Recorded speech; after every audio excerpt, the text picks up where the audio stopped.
Well, my name is Jim, and I'm the retiring program coordinator for the ESA. So we're also looking for one if you know of anybody from San Diego that would like to take over. But anyway, we start the evening very sadly tonight. I think most of you know Fred Stegner, and Fred died about 10 days ago in his sleep. And since the family, he doesn't really have any family here, his brother comes from Hawaii, will be here tomorrow. And sister, I believe, is coming in from Missouri to take care of his affairs.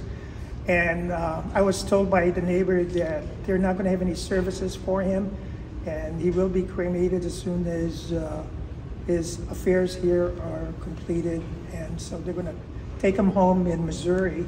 The whole family is from Missouri, and he Fred is the oldest of 5 kids from German immigrant parents. You don't know that Fred is also, from at least what he told me a long time ago, that he was a star competitive tennis player when he was in school. And again, a lot of you don't realize that he was also a school teacher. And what he did for, I don't know how many years, maybe 30, 40 years, maybe not that much long, is that he was teaching in military. He was teaching kids at military schools in Europe and parts of Asia. And one of the reasons I kind of get along with him, I guess, is the fact that he was teaching in the Philippines for about 12 years. And my joke with him was always that he was more Filipino than I was, because I was only there when I was in grammar school. So he stayed until at least senior year. And again, just to say something that a lot of people don't realize is that he's one of these gentle soul, never really gets mad at things. He gets to be stubborn, like he always says, and that comes from, he said, his being German. Calls himself a stubborn German, no matter what. So that's his own joke to himself and to me, and I'm sure other people.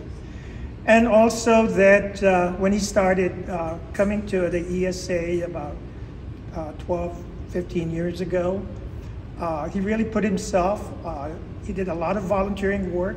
He was practically at the Panico collection probably almost daily, and probably within 3 to 4 years, again, he won the, or he didn't win, Loretta gave him the, God, what is the name of the award? The Alice Buchanan Award.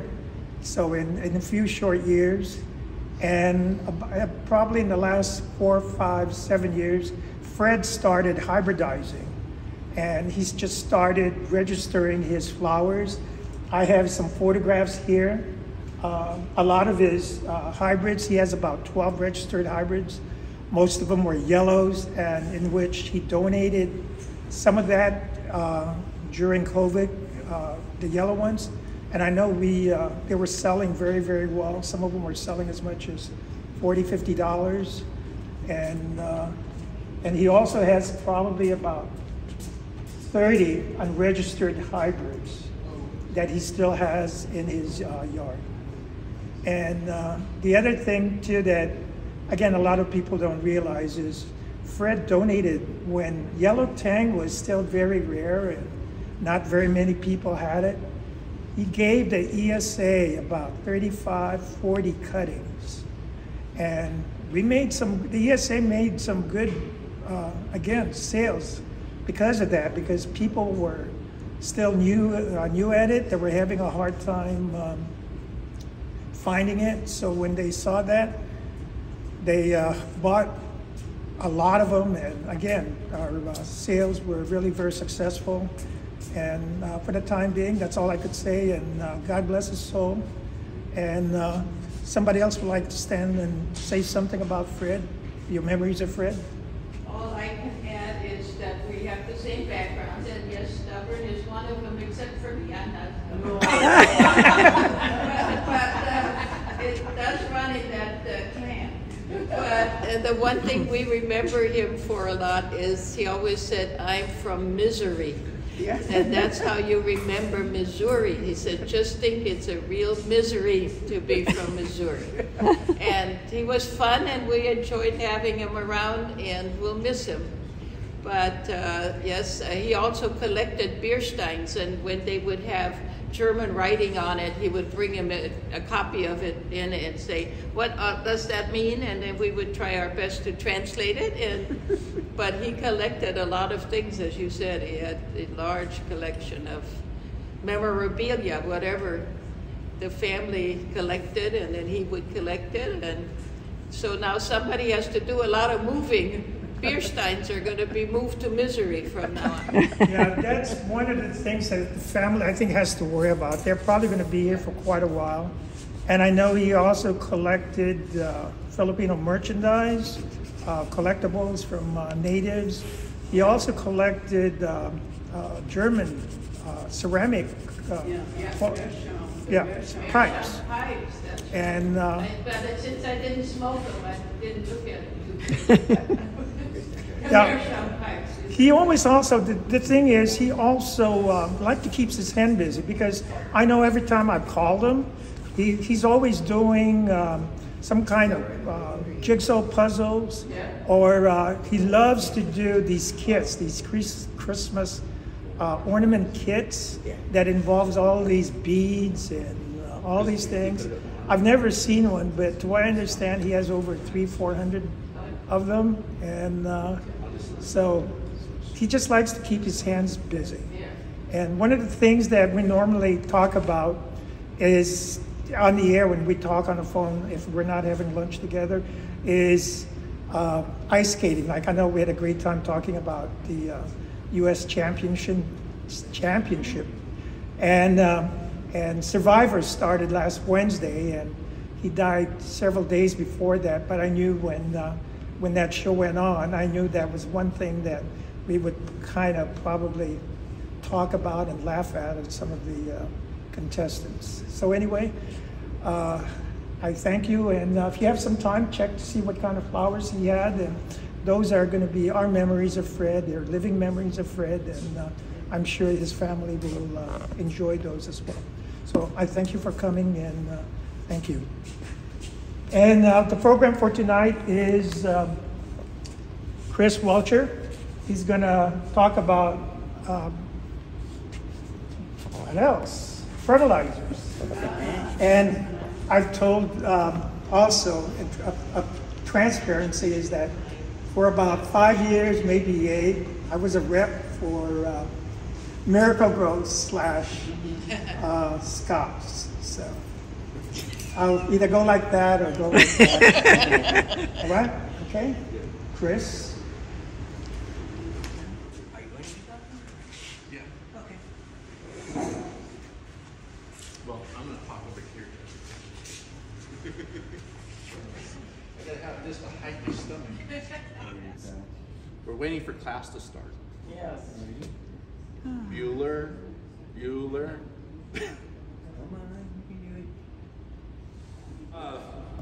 Everybody knows that they're doing construction here at the Arboretum, so we've had to move this year's flower show. We've moved it to there, the Masonic Lodge at San Marino.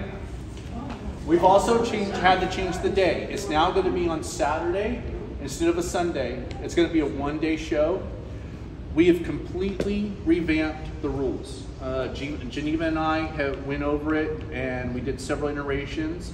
We've made it easier to enter the show, and we've also set up a table that we're going to have a People's Choice table, where even if you just have one balloon, we want you to bring it, we want you to enter it. The people that are coming to the show get to vote on it, and that balloon will win a trophy all by itself. So we've hoped we simplified it a little bit, and we're going to give it a shot this year and just hope the changes, we'll see how they work.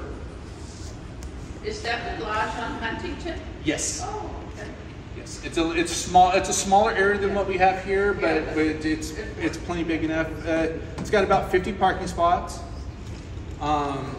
So we will go over all the rules and the changes in the May meeting, and then we'll also be handing out the little tags in advance. That way you can prep them. You don't have to do it all. We're also, by moving it to the Masonic Lodge, we have more setup time. We will be opening at 6 a.m. for setup. So those of you that want to bring hundreds of flowers, you're going to have an extra couple of hours to do it.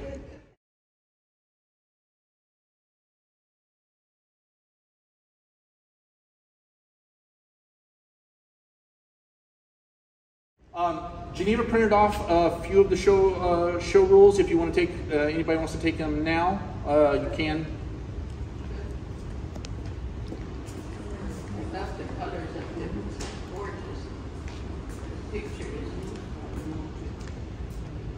That photo is from when the Arboretum used to do their yearly sale. Galen and I set that up. And actually, thank goodness, Geneva still has the photo. I took a photo of Galen, and he's doing this after we got it all set up, because it was an absolutely exhausting day. We had to work completely around the tree, and everything that we had planned when we went to set it up didn't work. So we had to do it all on the fly. So. It looks great. Jeff, you go ahead to the next slide. So tonight's program is fertilizer. All you need to know, and then some, because there's so much information out on fertilizer that it's exhausting. So we'll go ahead and get started. Go ahead. So the different type of fertilizers, you can see there: water soluble, granular, liquid, prill. What is prill? I'll show you in a second. Okay. So water soluble, everybody's pretty familiar with this. It's basically, you know, the famous blue is Miracle Grow. Grow More also makes water soluble fertilizers. There's several other manufacturers, but Miracle Grow is the main one on the retail shelves. Go ahead. Granular fertilizer, that's just your basic everyday fertilizer. It looks like that, comes like that. There's not a whole lot to it. Most of your cheaper fertilizers are just plain granular fertilizers. Liquid, of course, that's pretty self-explanatory. Prill. Most people don't understand what prill is. Prill is, almost all your slow release fertilizers are a prill. A prill is where they take the nutrients in fertilizer and they wrap it in a polymer coating. So your stuff like Osmocote, Dynamite, the stuff that I use, which I'm not going to tell you. That's all prill. And one thing to show you here in prill, you'll see these little blue dots. Yeah. So some prills, like Osmocote, all the nutrients are in each little prill. So everything comes in one. Some fertilizers, slow release fertilizers, you'll see like that, is your little blue ones are going to be your nitrogen. That's most of the time, that's how they do it.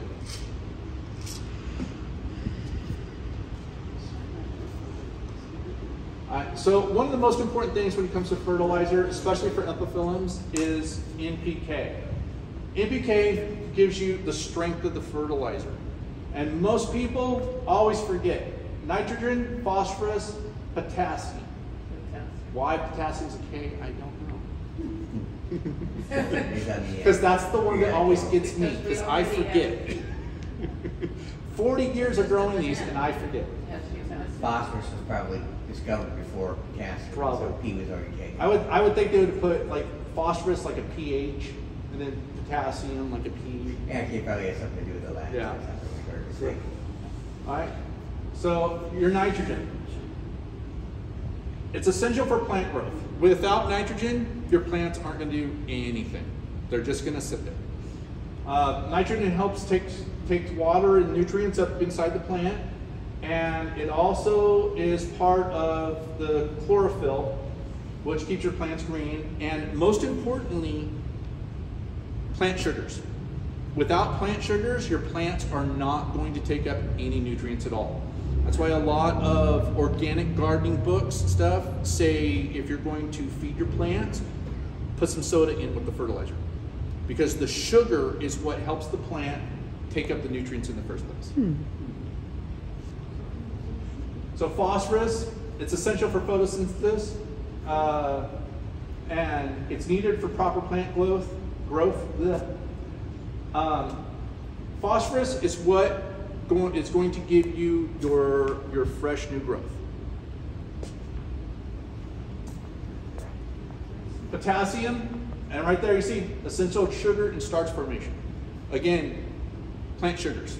That's the key to fertilizer. If your plants are starved on plant sugars, no matter how much fertilizer you give them, they're not going to take it up into the plant. It's just going to sit in the soil or wash out. Potassium helps move the nutrients through the plant. It's also one of the key elements in disease resistance. Plants that don't have enough potassium get sickly pretty quick. And for epiphyllums, the main thing that without potassium, scale. Scale will hit a plant that is low on potassium quicker than anything else. Micronutrients. Most people forget about these, and you shouldn't. Zinc, iron, manganese, copper, nickel, and chlorine. When you're buying fertilizers, you don't need a lot of these, but you do want them in there if you can get it. Especially with epiphyllums, since we don't repot them constantly, we leave them every few years, and most people have hard water. These miners get leached out of the soil very quickly. Yes? Which fertilizer has all those in it? I'll get to that later on. One he doesn't want us to. So, zinc forms enzymes used by the plant. There's a lot of technical jargon that goes along with that, so I just simplified it. Your fertilizers don't need hardly any of these. Anything that's 1-2% max, that's all. That's all they really need. But on the shelves, that is almost pure iron. Plants that are constantly yellowing, you can feed them more iron and it will green them up. It doesn't really work for epiphyllums. Once an epiphyllum starts turning yellow, you have issues way beyond iron deficiency. Go ahead. Manganese and chlorine, these are pretty straightforward. Most of them, there's not even a whole percentage in your fertilizers. Essential in splitting water into oxygen during photosynthesis, and manganese aids in metabolism of the nitrogen. Most commercial fertilizers are nitrogen. The nitrogen is urea. You have to have manganese in the soil in order to metabolize the urea into something that the plant can use. Copper, again, more metabolism. That's another one that's got a lot of technical stuff that goes along with it, but you don't really need to know all that. So nickel also helps in the metabolism of nitrogen. Most people don't realize nitrogen's turned into ammonia. The ammonia is what the plant uses. So organic versus inorganic. Go ahead, Jeff. So organic, all your organic fertilizer, it has to be derived from plants and animals. One thing to remember about organic fertilizers, you're not feeding the plant, you're feeding the soil. So it's something to remember because we use potted plants. We do everything potted. So it does make a difference when you're using organics versus inorganics of how they work. Examples of organic: bone meal, blood meal, kelp meal. One thing about kelp meal, if you have allergies, it stinks to high heaven. And if you have allergies, you might not want to use it. because the smell stays with you. Manure and fish emulsion. Go ahead, Jeff. So inorganics. Inorganic, the only definition of an inorganic fertilizer is it doesn't contain carbon. It's made from earth minerals and synthetics and chemicals. Inorganic fertilizers feed the plant, not the soil. So they basically, when you feed them, the nutrients are going right into the plant. It's not feeding any of the microbes or anything that's in the soil. Example, Miracle-Gro, almost all your all-purpose fertilizers, Plant Tone, all slow-release fertilizers are inorganic. I have heard that they're trying to come out with water-soluble organic slow-release. It's probably years down the road. It's a whole new processing method for crystallizing fertilizer. So let's talk pros and cons. Go ahead. Organic pros, they're all natural. Promotes healthy soil. Again, it feeds the soil. Organics, it's hard to overfeed. You can put handfuls on it, and most of the time, it's not going to burn your plant. Even if you have delicate little plants, especially with epiphyllums, they can take a lot. It's longer lasting in the soil, and I'll get to that in a little bit. Organic cons. Now with the environmental stuff and everybody going green and hydroponics, stuff that used to be cheap, like fish emulsion and stuff like that, is now very expensive. All right. Organics. It's not a one-size-fits-all. You can't just buy one thing like bone meal and that be enough. You have to layer it. You have to add multiple organics on top of each other because they all do different things. So you're going to be buying more fertilizer when you're using nothing but organics. Takes time to work. They have to break down in the soil in order for the plant to uptake the nutrients. So that does take time. Certain organics, like fish emulsion, it attracts animals, raccoons, possums, stuff like that. The other problem with organics, there's inconsistent nutrient values. What that means is, I can buy this brand of bone meal, and it will give me a certain NPK. I can go buy another brand down the street, it's completely different. If I go to another state, it's completely different. So when you're buying organics, you have to really read the labels and make sure that you're buying something that's going to be useful to you. Just because it's bone meal doesn't mean that it's bone meal that's got a quality enough to do what you want it to do. Okay. Inorganic pros, price. Inorganics, they're cheaper.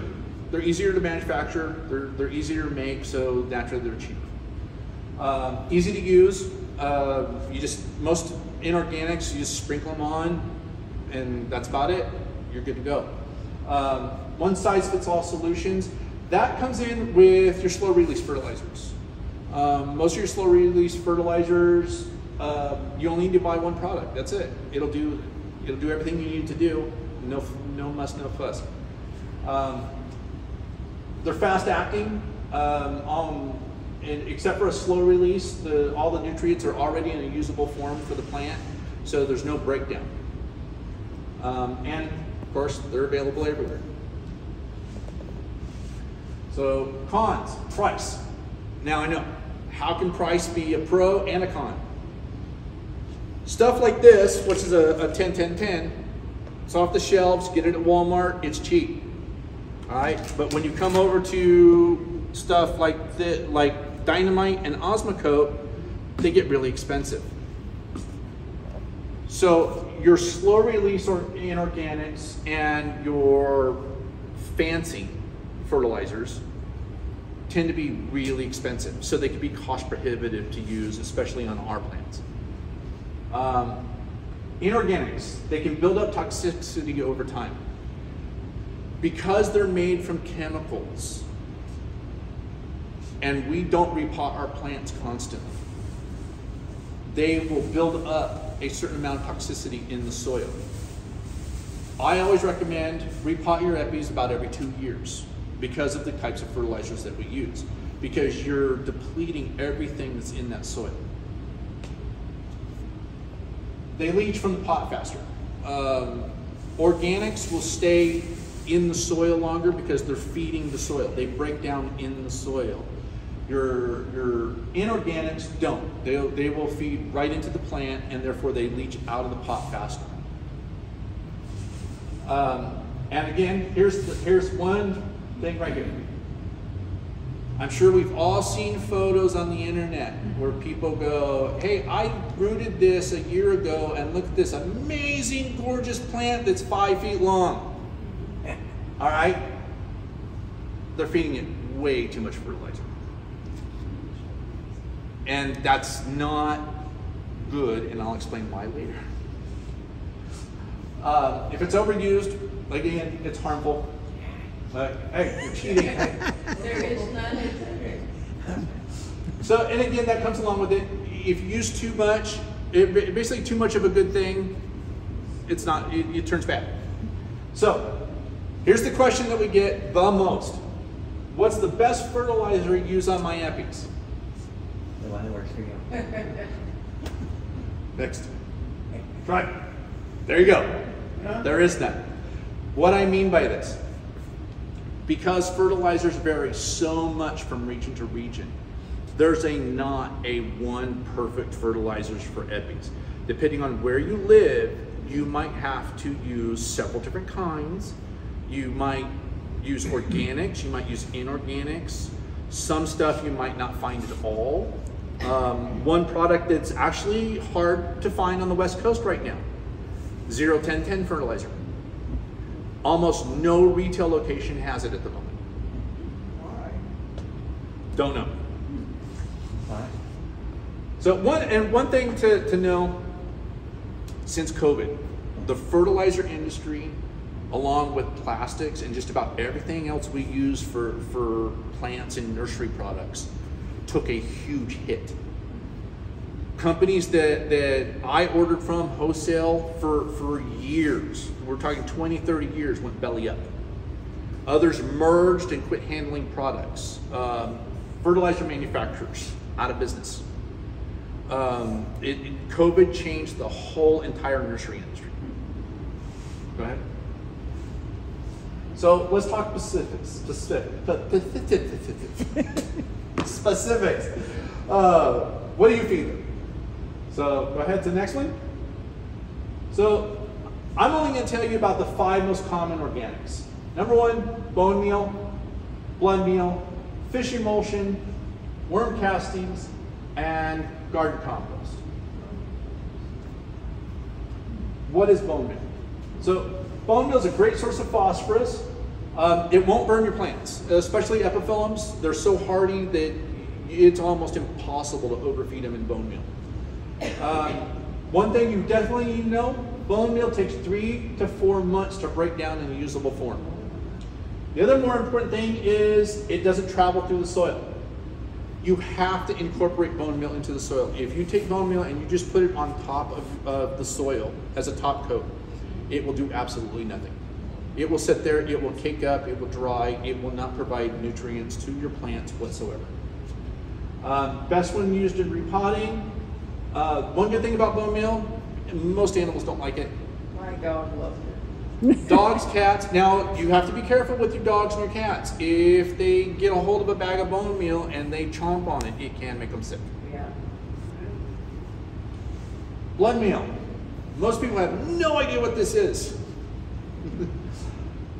So, blood meal is basically dried cow's blood. That's the majority of it. Slaughterhouses, that's a byproduct of slaughterhouses.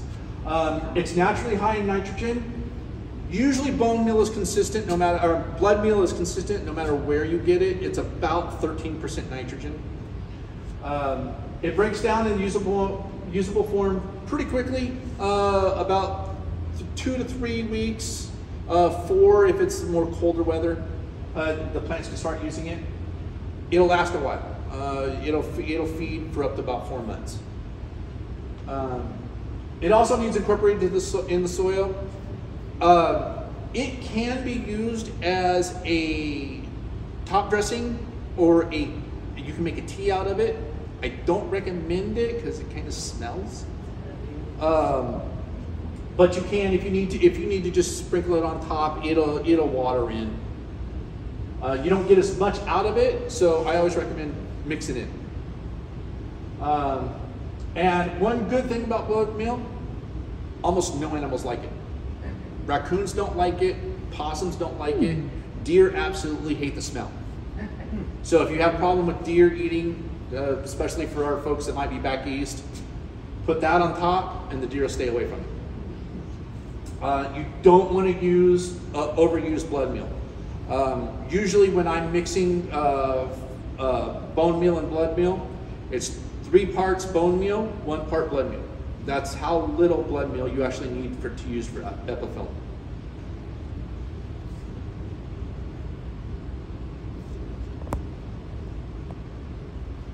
Fish emulsion and seaweed extract. I put these together because they're virtually the same thing.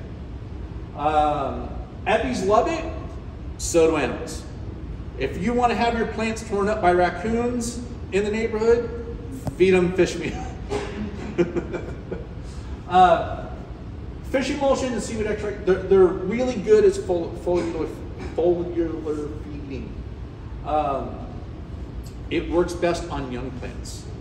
And here's the thing, your 4-inch plants that you're just starting out, your rooted cuttings and stuff like that, they really like fish emulsion. Once you get into your large plants, it then becomes cost prohibitive. Excuse me. It has got so expensive. This little container right here is now $12. And fish emulsion is not something that you put on just once and walk away. It's something that you have to reapply quite a bit. So when you get into your larger plants, using fish emulsion on them, you're never going to actually notice the difference. You will notice the difference on your small young plants. Again, it stinks. If you use fish emulsion, your entire yard's going to smell for a day and a half. And like I said, cost prohibitive on large plants. Some of your cheaper fish emulsions, they use oily fish because it's cheaper. Stuff like mackerel, stuff like that.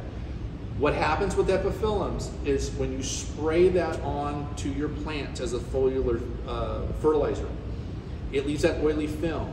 And especially if you live in an area like we do where we have smog, we have quite a bit of dust in the air from the St. Anna winds and stuff like that, all that will stick to that oil and then it will start clogging the pores of the plant. So it can actually harm the plant. So if you're using fish emulsion, just make sure you're using one that's a really good quality. If you're going to use it, spend the money, buy the good stuff. Again, needs applied often. For plants like this, your younger plants, well, these are about 2 years old now, but your 1 to 2 year old plants you're using it on, you want to use it every couple of weeks. Because it's really low in your NPK, so you end up using a lot of it. Go ahead. Worm castings.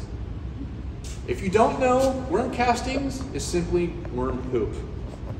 If they put worm poop on the bag, they couldn't sell it. Oh, yeah. So worm casting, it's a very good source of nutrients. It's easy to apply.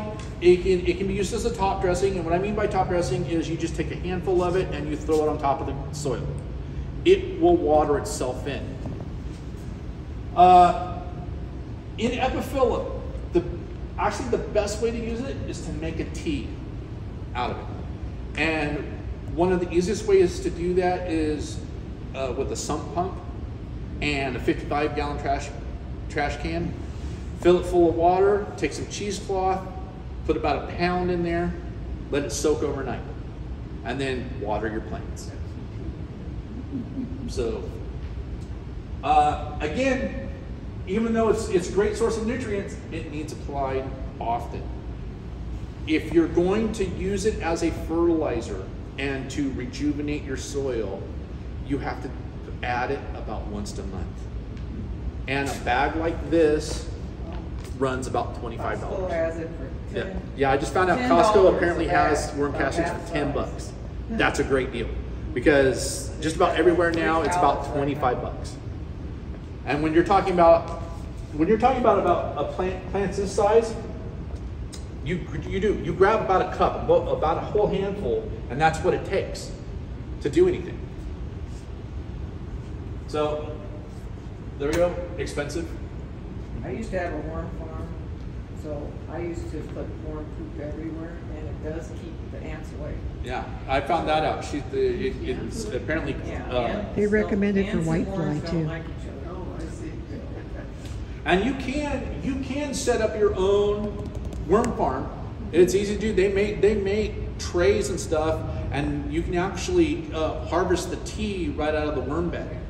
I tried it. Unfortunately, my place gets so hot that they all run out. They escape. That's one thing they don't tell. Put them in a shady place. Yeah, that's one thing they don't tell you about growing worms in these stacked trays. That if you have summers where it's 100 degrees for several weeks at a time, the worms leave. So, garden compost, it's cheap. Right?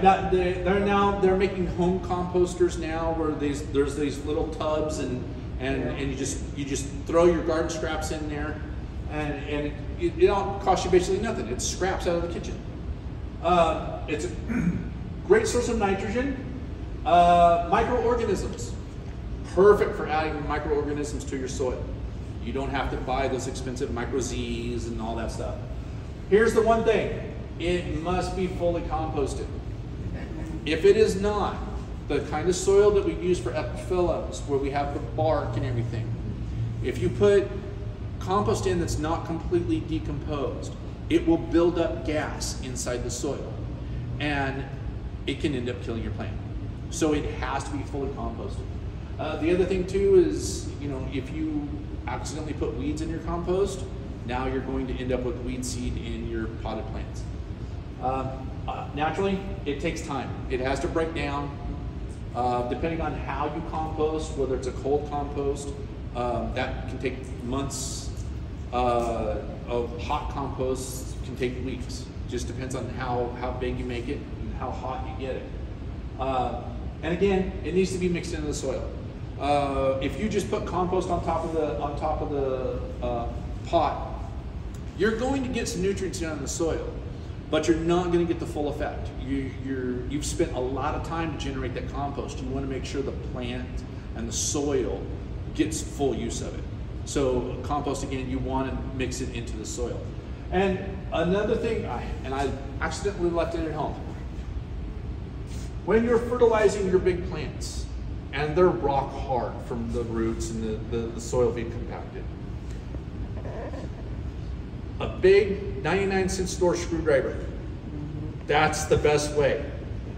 Put your fertilizer on top and just stab the heck out of them. You're going to break roots, but that's fine. They'll grow back. It does two things. It gets the fertilizer down in the pot without you repotting, and it aerates the soil, because we have all pulled up these plants to repot them where the soil is so hard that we can hit it on the ground and it still won't come apart. That's how you can break it up.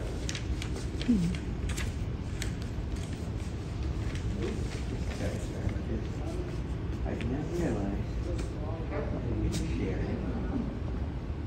You're having technicalities. Technical difficulties.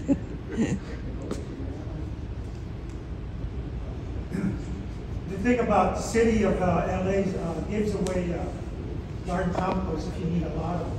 I think one of the sources is somewhere in River Park. I never really, I think Glendale doesn't too. So It's good to get. if you need really large amount of. It's good to get it already composted so it doesn't draw rats. And there's also, here in California, we have stuff moving through Sacramento, where they are looking at requiring you to compost. I don't quite know how that's going to work with Nope. all the thousands of apartments they keep building. Well, we're supposed to put them in the green, trap, yeah. Compost, yeah. That started. Did we fix our technical difficulties? Yeah. Okay, so inorganics. They vary widely from region to region. I've already talked about that.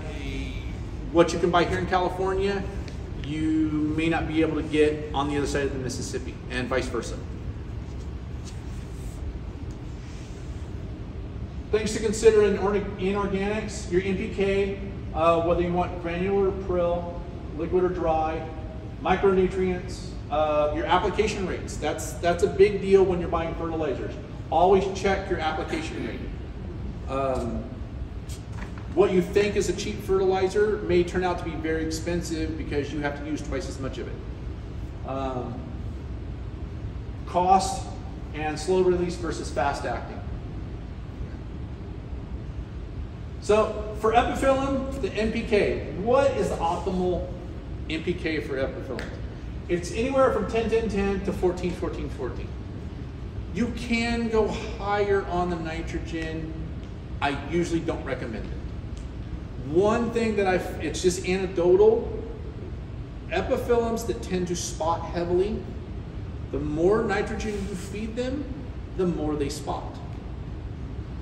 0-10-10, only for blooming.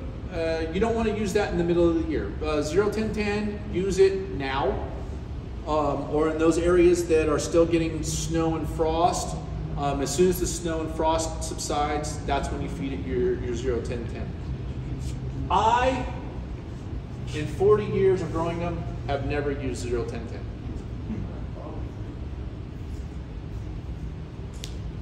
When you see advice saying, my epis won't bloom, and everybody says, use 0-10-10, it doesn't actually promote the bloom. 0-10-10, what it does is it restricts the nitrogen.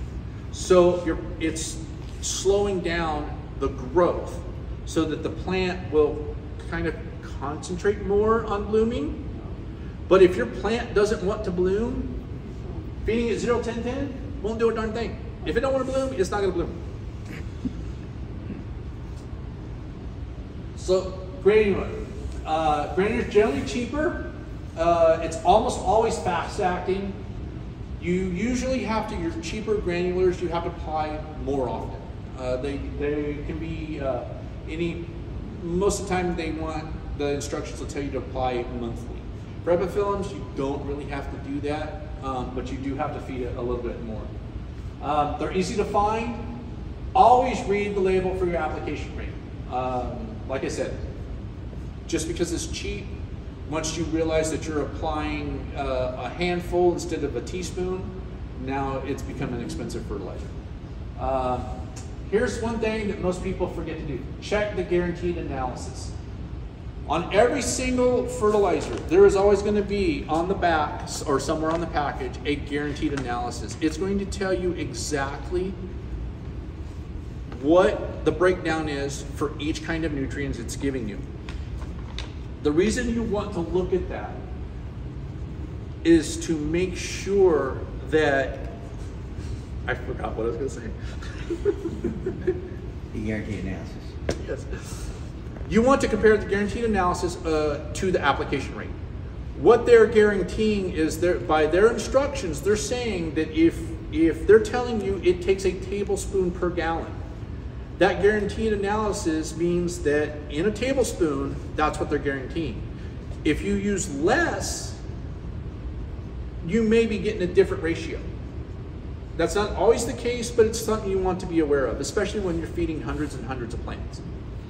And the main reason is money. Is it going to hurt your plant if you change up how much you use? Generally, no, but it can cost you a lot more money. Prill. Prill's always more expensive because they have to go through a process of being wrapped in a polymer coating. You have better control with prill fertilizers. Almost always they're slow release. Almost all your slow release fertilizers are now a prill fertilizer. Applied less often. Again, read the label for application rate. One prill is not the same as another. Most prills will tell you whether it can be used as a top coat or it has to be incorporated. There are some I found for your retail products, they don't tell you. So it's always a good idea, incorporate your fertilizer into the soil. Don't just put it on top. Because especially if you're spending money on this stuff because it is no longer cheap, you want to get the most out of it. Get it into the soil. Liquid versus dry, that's pretty self-explanatory. Liquid, of course, it's fast active. As soon as you put the liquid in the pot, the plants are ready to take up the nutrients. Liquid, good for foliar feeding. One drawback, cost. Liquid fertilizers are probably the most expensive fertilizer to use. Runoff and leaching, especially with epiphyllums. Once your plant gets dry and you go to feed it and you're feeding it liquid fertilizer, you're probably going to lose over half of that fertilizer to the ground. So cost-wise, that adds up. It's expensive. With water-soluble fertilizers and liquid, I always recommend water your plants first. Water your plants the day before, then come back and fertilize with liquid fertilizer. Get that soil moist so that that liquid goes into where the roots are instead of around the root ball and out the bottom of the pot. Liquid, it needs to be applied often. The good thing is, rule of thumb, just like orchids, if you're using liquid fertilizer, weekly. That's the most cost-effective way to use liquid fertilizer. Dry, it's cheaper, applied less, slower leaching. It's easier to find. Dry fertilizers, Walmart, you can just find them anywhere. And you have more control over what you're actually feeding. Micronutrients, yes. If you have two fertilizers you're comparing side by side, if one has micronutrients and one doesn't, spend the money, get the one with the micronutrients. It makes a difference.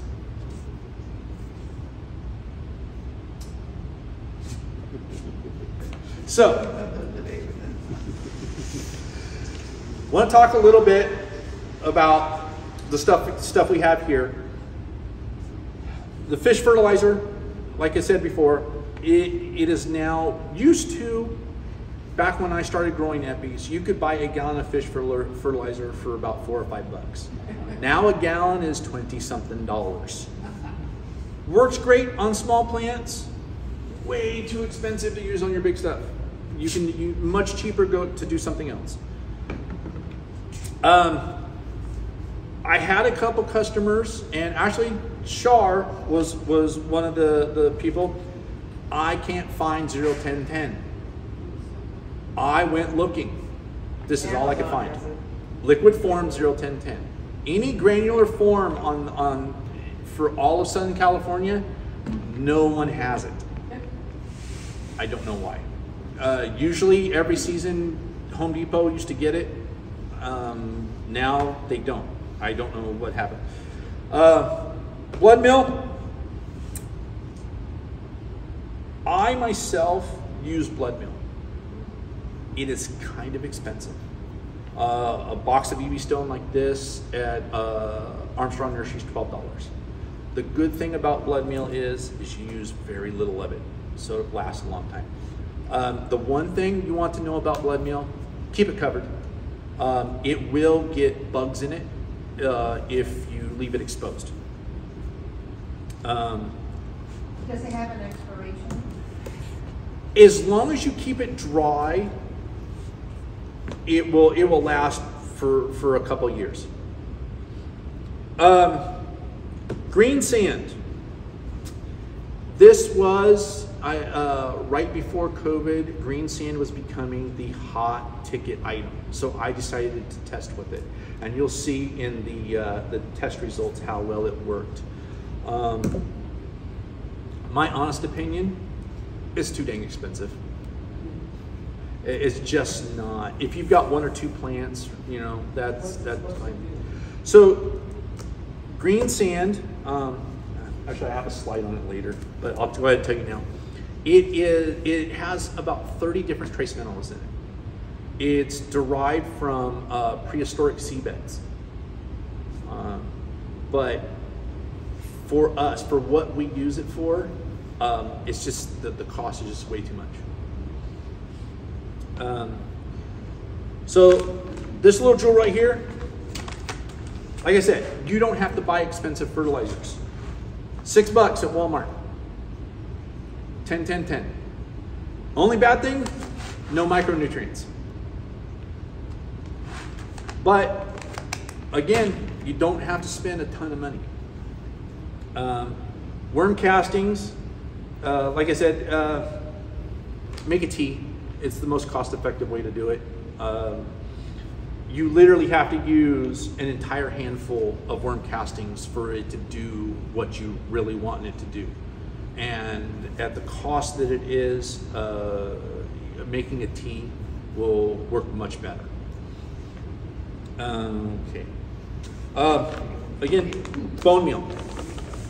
Bone meal especially, look at your NPK numbers. Make sure you know what you're buying, because bone meal, just every single manufacturer that does it is going to have different NPK numbers. So talk a little bit about Osmocote. Osmocote is one of the most readily available slow release fertilizers on the market. You can get it in just about every part of the country. The one thing about Osmocote, if you live in a hot climate, you're spending a lot of money for what you think is a 4-month fertilizer. In hot climates where it stays consistently hot for weeks at a time, and we're talking, you know, 90 and above, Osmocote will release faster. So you will end up spending more money for something that you think is lasting a certain amount, and it just doesn't. They don't tell you that on the retail Osmocote. But if you buy Osmocote commercially, like I do, it tells you right on the back. So, and again, there's nothing wrong with it. It works like it's supposed to for your plants. Is it going to harm your plants if it does a fertilizer dump, is what I call it? No, it's not going to harm. But again, you're paying a premium price for something you're expecting to last a certain amount of time, and that's not always the case. Jim, should I talk about Miracle Grow? Well, here, let me talk about this first. I was pleasantly surprised that when I went into Home Depot, it is a product called Dynamite. I used to use this exact product. I used it for years until you could no longer get it in California. All right. Now, this one here that I found, it's for cactus and succulents, is what it says. Now, it's an 1868. 18 for epiphyllums is way too high. They do make, especially for those of you on the East Coast, because it's manufactured in Florida, they make a 13-13-13. That is the retail version of exactly what I use commercially.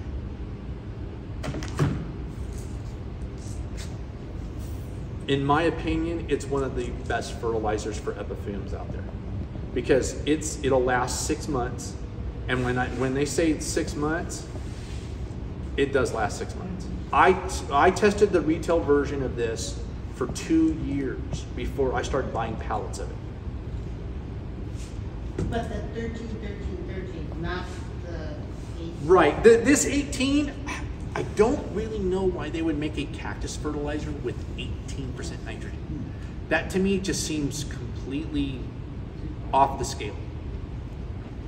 But yeah, they have a 13-13-13. You might be able to go through their website and order it and have it shipped to California. I do I do not know, but you will not find the 1313 on the retail shelves here in California. I don't know if something happened. A lot of times here in California, our regulations that Sacramento comes up with dictates what fertilizers can be sold here. Fertilizers that could be sold here 10 years ago now no longer can't. And each state throughout the country has those kind of rules.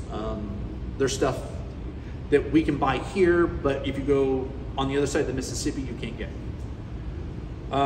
So this little jewel right here. For epiphyllums, Miracle-Gro is a no-go. Do not want to use it on epiphyllums. The reason why is it works too well. Works too well. When you feed epiphyllums Miracle-Gro, it is basically like putting them on steroids. And the same thing happens in plants that happens in humans when they use steroids.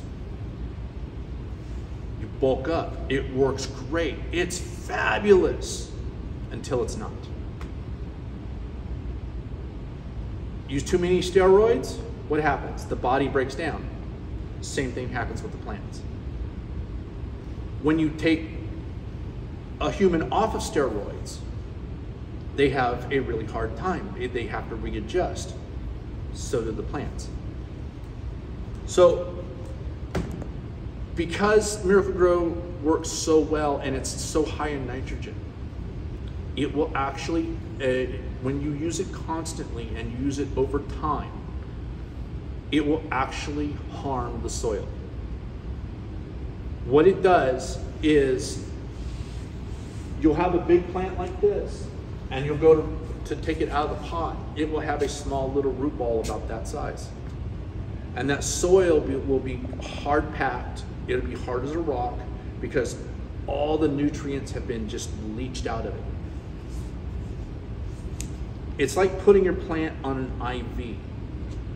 So what it ends up doing is your plant's going to look great, spectacular. It's going to have just big, huge growth. Because you're basically just sending huge amounts of nitrogen up into that plant. So when you take that away, the plant has trouble, it dies. I bought a collection of plants. It was several hundred. And we came in, and Pegasus, that normally has 3 to 4 inch, that its natural growth is 3 to 4 inches. It had almost 8-inch wide branches. It was just huge. The plants were so heavy, we couldn't hardly move them. I bring them back to the nursery. I hang them up. All of a sudden, in a few weeks, I'm seeing trouble. Plants are starting to yellow. They're starting to not look good. So I immediately start repotting. I'm pulling these huge plants out of their pots. They're little tiny root balls. The soil is so dry and so hard that it's not even taking water. What we came to find out was that the person that owned the plants was feeding them Miracle-Gro about every 2 weeks. So they were over fertilizing. And it's not, I'm not picking on just Miracle-Gro. Grow More makes a fertilizer product that's almost the same. It's like a 20-20-20 water soluble. It'll do the same thing. If you use these kind of fertilizers constantly, they will end up harming your plants eventually.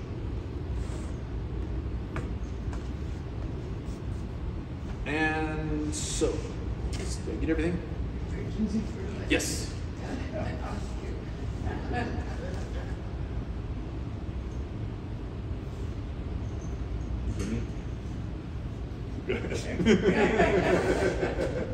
All right, so I did a fertilizer test. The sample number 1, no fertilizer, and you can already see right here, this one right here is already starting to turn yellow. Go ahead, Jeff. Sample number 2. Now the reason I started this whole thing was right after COVID, the fertilizer that I prefer, I couldn't find. I couldn't find any wholesaler that had it on the West Coast. And it's too dang expensive to ship in from the East Coast. So I went searching for something new. I found a commercial grade fertilizer that I could use. It's a 29.9. Now, naturally, 20% is too high. The trick with this one is that it's 12% slow release nitrogen. So that made it to where, okay, maybe I can use it. Before I start feeding it to thousands of plants, I need to figure out, is it safe? So that's what started this whole thing. And you can see there, 3 samples of it. Go ahead to the next one. Sample number 2. Since I was doing it, I wanted to see if it really made a difference using organics. So I went with the 10-10-10, and quite literally, that 10-10 is this cheap stuff from Walmart. 1 teaspoon of bone meal for each 4-inch pot, a 1/4 teaspoon of blood meal. Sample 4, 10-10-10, bone meal, blood meal, azomite. Azomite is a trace mineral that it's not readily available. I just wanted to see if it actually did anything. It's mined out of Arizona and Utah. But it's not something that you're gonna find readily available. Sample number 5, this is where I use the green sand. So again, green sand contains over 30 trace minerals, and it's mined for prehistoric seabeds. There is a product called Texas green sand that is mined from something else. I don't know a lot about it because we can't get it here. Go ahead. So I took, out of all the samples, I took the best of each one and did side by side. In all honesty, what surprised me was the roots. The root system for all of it was virtually identical.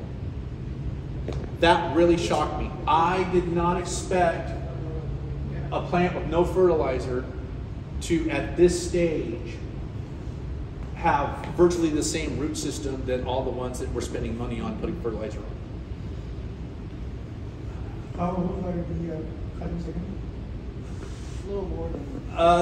Those would have been, I planted those in July, and the picture I showed was the next April. Then the plants are repotted, the same fertilizer amounts. Then I fertilized again in July of 2022. And now we come to the live results.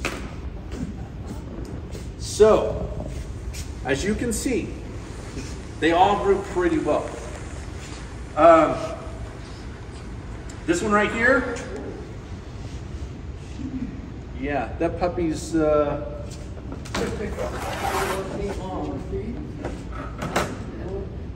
4.5 feet.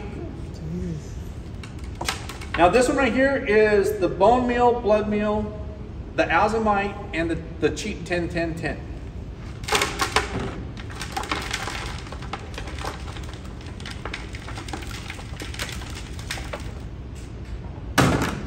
For that, I think the roots look pretty good. Let's see what we got here. This one is the 10-10-10 and just bone meal and blood meal. And again, you know, 3-foot long branches. One of the difference I did notice in these is the amount of branches that it put out. When I get to the one with the no fertilizer, it did not put out near as many branches. So it does make a difference. My final conclusion to all of this is, yes, you need to use fertilizer. The kind and the type is not really important.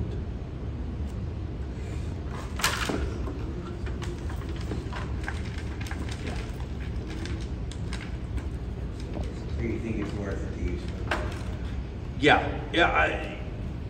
It makes a difference using fertilizer versus not using fertilizer. Do you need to spend a lot of money in these premium fertilizers? No, you don't.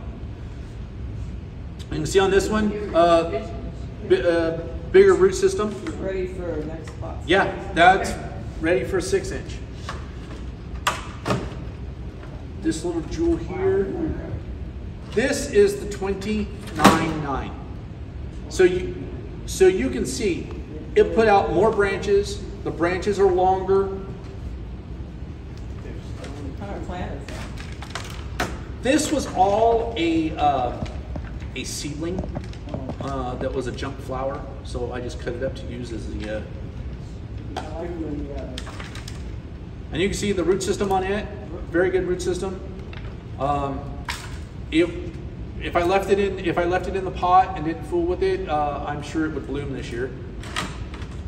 I like the foliage. That's as big as what some people's 8-inch pots look like.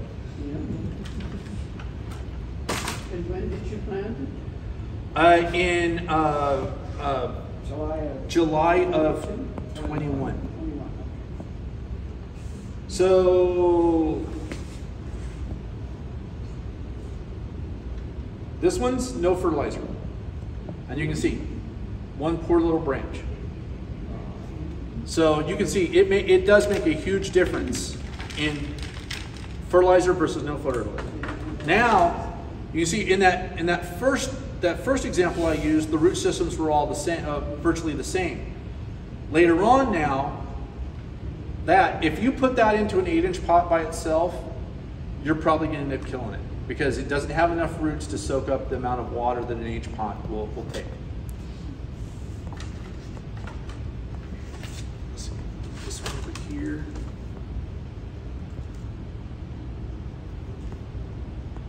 This one is the 10-10-10 bone meal, blood meal, and green sand.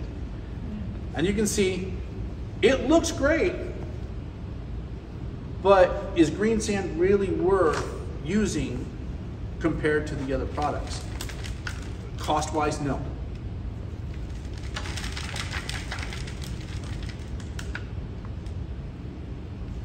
And again, the roots look fine.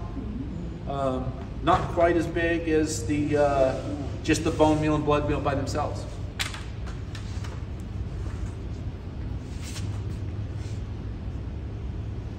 This is another one that is just the 10-10-10 bone meal and blood meal. I'm not going to take it out of the pot because we already have the other one. This one is already coming out of the pot.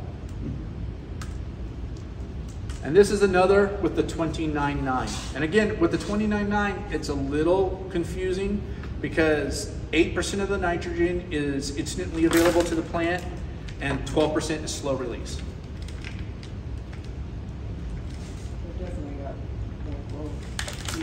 So more growth, the root system not quite as big as the first one, but still healthy.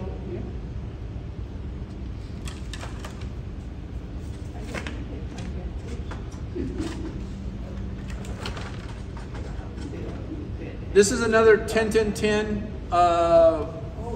bone meal, blood meal, and green sand. The one good thing about this one, that didn't work out. The new growth came from under the soil line. That's always preferred.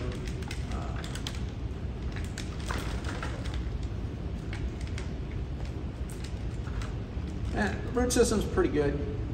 Now you'll see here from the watering, it died off underneath the soil line.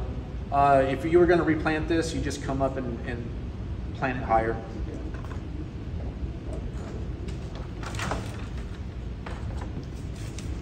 And our last one here, this is another with the 29.9. So overall, I got the results I was looking for the new fertilizer. It works. It's actually, for a commercial fertilizer, it's one of the cheaper fertilizers. Unfortunately, and again, Who made the 29.9? It's a product called Loveland. Yeah, it's the only, for me as a nursery grower and somebody who sells, one of the things that I always strive for was I don't use trick fertilizers. I have licenses to buy fertilizers that you can't get retail. I can make these plants do anything I want. I can make them stay small. I can make them just grow gigantically huge if I want to spend the money to do it. My goal is to use the same kind of fertilizer that you can buy on a retail shelf. You need to be able to produce the results that I get. If you can't and you buy a plant from me, and a year from now, it's not doing what it did for me, you won't want to come back to buy. So I try not to use products that you can't do comparatively on the retail. The 29.9 that I've used here, I did it out of necessity. Is it a fertilizer that I would use constantly? No, because you, as far as retail market, can't get it. You can only get it commercially. And that's why now the product that I use is the commercial form of dynamite. They finally got this back to where I could buy it wholesale. So I immediately switched back over. I don't even use the 29.9. I have it sitting in buckets just to use on my plumerias and stuff for my personal use. I immediately switched back to this because, again, I want you to be able to copy the results that I get. But anybody that's here, if you want to try the 29.9, I'm going to have 2 packages on it on the raffle table. So if you thought you might want to try it, you're more than welcome. And that's it. Thank you. Thank you. Very informative. And I brought, at the same time that I was doing the 4-inch, I did some 8-inch plants. The 8-inch plants are different varieties, so I couldn't do like an exact comparison, but I just wanted to show you the difference. So this one, it's a 10-10-10. I used 1 tablespoon. The bone meal, I used 1 tablespoon. Blood meal, I used 1 teaspoon. And azomite, I used 1 teaspoon. So you can see nice results. How long of growth? 2 years or 3 years? Those are about 3 because they were about a year old when I put them in the pot. This one, again, 10-10-10. Tablespoon bone meal, 1 tablespoon. Blood meal, 1 teaspoon. I used the green sand on this. And this was another thing about the green sand. You have to use quite a bit of it. Comparatively, it takes 2 tablespoons in a pot this size to do any good. So again, $14, you're using twice as much. So is it cost prohibitive? You know, is it cost effective? Not really.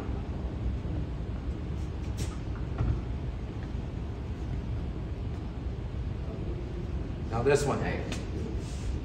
What kind of fancy fertilizer do you think I used on this? Jim's. It's just the cheap 1010 from Walmart. So you can see, even on your big ones, you don't have to spend a ton of money on fertilizer. With or without, but, you know, for Nope. Nothing? Nope. Just the cheap 1010 from Walmart. That's amazing. And the stuff from Walmart, it says it's like a 3 or 4 month fertilizer. I only fertilized it twice. So you can see you don't have to spend a fortune on fertilizers. You just need to use something to help them along. You know, you talk about cheap fertilizers. Have you ever used chicken manure? Because it's about $3.85 for 1 cubic. Chicken manure is too strong for epiphyllums.